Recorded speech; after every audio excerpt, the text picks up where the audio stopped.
Gimana jadinya kalau waktu kamu lagi ngebagi-bagiin nasi bungkus buat sahur, yang kamu bagiin tuh bukan orang, tapi malu guys. Ini cerita dari Fikri, kejadiannya tahun lalu waktu dia sama temen-temennya lagi mengadakan sahur on the road di daerah Bandung. Fikri bilang dia tuh udah rutin melakukan kegiatan sosial ini sama ketiga bestinya. Seperti tahun-tahun sebelumnya, mereka tuh pergi jam 2:30 pagi. Rutenya tuh selalu sama dari daerah Dago turun ke Cihampelas. Ini tuh bukan kegiatan sosial komunitas gitu dari dia pribadi sama temen-temennya aja pengen ngelakuin ini. Kegiatan sosial ini di hari weekend karena ya mereka kerja hari weekday-nya. Fikri sama ketiga temennya janjian buat ketemu di rumahnya Fikri. Akhirnya mereka turunlah dari Dago ke Cihampelas. Nah di situ mereka seperti biasa ngebagi-bagiin ke orang-orang yang emang ada di jalan. Karena banyak juga jam segitu. Ketika Fikri nyampe di lampu merah pertama, ada satu kakek-kakek yang benar-benar bikin Fikri terenyuh banget. Pakaiannya lusuh tapi rapi. Dia tuh pakai jaket, pakai celana jeans, pakai topi,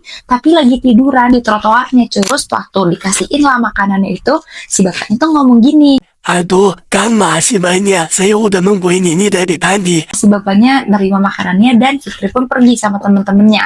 Kegiatannya dilakuin sampai beres dan mereka berempat pun kan mau sahur kan. Mereka berhentilah di sebuah warung nasi. Di warung nasi itu dia ngobrol lah sama temen-temennya, bahas tentang kegiatan yang udah mereka lakukan sambil ngomongin si bapak-bapak yang lusuh kasihan banget gitu udah tua. Tapi tinggalnya malah di jalanan. Tiba-tiba yang jaga warung nasinya tuh nyaut. Kakek-kakek yang pakai baju coklat Kang. Kak Fikri dan temen-temennya kaget kok tahu. Si ibu jaga warung ini bilang, wah kalau kakek-kakek yang suka pakai topi, jaket coklat, celana jeans itu mah emang udah langganan dari tahun-tahun lalu selalu tidur di situ.